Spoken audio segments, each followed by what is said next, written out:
The palace of Nero was vast, filled with echoes and shadows.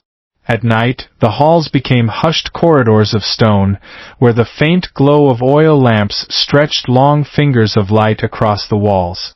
The smoke of burning oil clung to the air, curling in lazy spirals.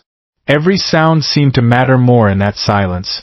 The scrape of sandals on stone, the drip of unseen water, the soft brush of robes. Slaves moved carefully through these spaces, their steps light, their voices hushed.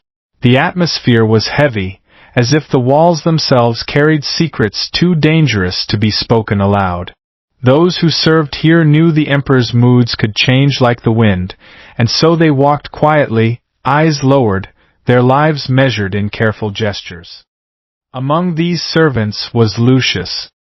His body was lean, his back marked by labor, yet his face carried something he had never asked for, an uncanny resemblance to a woman who was gone. The whispers followed him. Some said he looked like Poppaea, Nero's dead wife, whose beauty had once softened the emperor's heart, and whose death had hardened it again.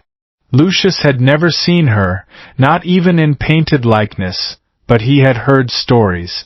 Some spoke of her as a jewel lost too soon. Others, in secret, whispered that Nero himself had caused her death in anger.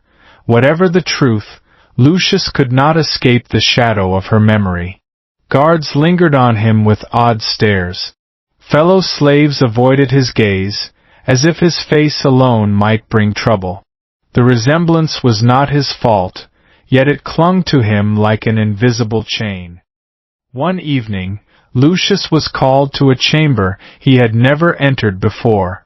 The door was heavy, and when it closed behind him, the sound echoed like a final note. Inside, 2 physicians stood waiting. Their robes were simple, their faces unreadable, and on a low table between them lay instruments of bronze.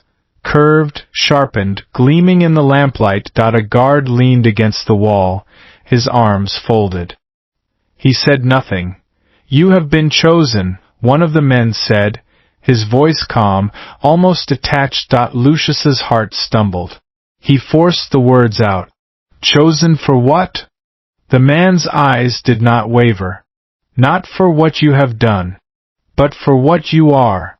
The weight of those words pressed down on Lucius until he could hardly breathe. He understood, though he wished he did not. His resemblance, the cursed accident of his face, had led him here. The physicians gestured toward the stone slab at the center of the room.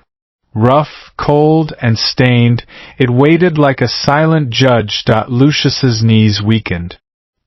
He thought of running, but the guard's steady eyes and the glint of steel at his side reminded him there was no escape. Slowly, trembling, he stepped forward and lay upon the slab. The younger physician leaned close. His voice, though calm, carried finality. "Be still. The more you struggle, the worse it will be." Lucius turned his face away, toward the dark corner where shadows gathered. His body shook, but in his mind he fled. He thought of open fields, where sunlight turned the earth gold. He thought of mornings when laughter had once been easy, before chains and command. For a fleeting moment, he clung to those memories, and then he let them go. When Lucius awoke, the chamber was nearly dark. The lamps had burned low, their light thin and wavering. His body felt heavy, as though weighed down by unseen stones. A dull ache pulsed through him, deep and unrelenting.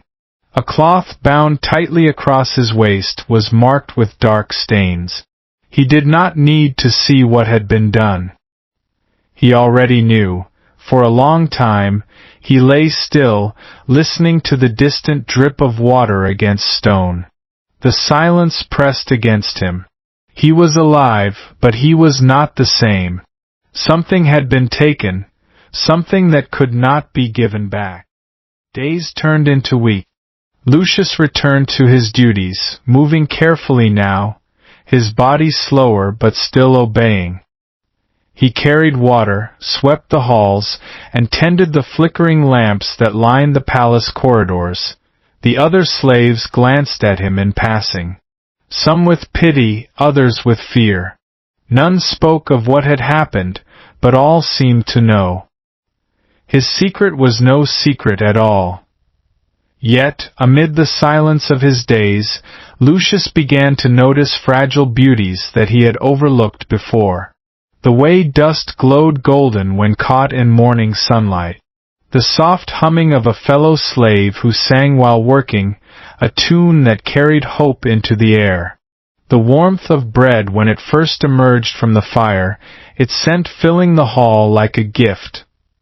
These small moments did not erase what had been taken, but they reminded him that life, however altered, still flowed quietly around him.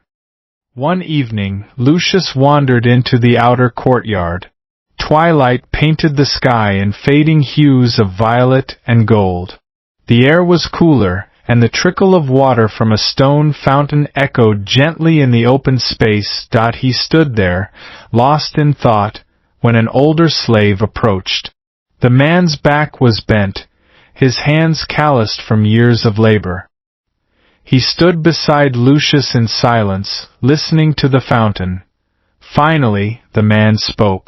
His voice was quiet, steady. "You are still here." Lucius nodded, though words felt heavy in his throat. "Then you have endured what many could not," the old man said. "Do not forget that." The words sank deep into Lucius's heart. He turned to the fountain again, watching ripples spread across its surface. His life had been altered, yes, but not erased. He could still see, still breathe, still endure. Years passed. Lucius was no longer whispered about as the slave who resembled Nero's lost wife. That memory faded, as memories always do. Instead, he became known for his quiet strength. He never raised his voice. He never sought vengeance. Yet his presence carried calm, like a steady flame that survived even the strongest wind. Among the slaves, he became a symbol, not of glory, but of endurance. Some said sorrow lived in his eyes. Others claimed it was wisdom. Lucius himself never called it either. He lived simply, holding close the small, fragile beauties of each day. The sunlight that spilled over stone, the sound of water, the murmur of voices at night. In the end, his story was not about power or cruelty alone. It was about survival. It was about a man who chose, despite suffering, to keep living. And in that choice, there was a quiet kind of triumph that no emperor could take away.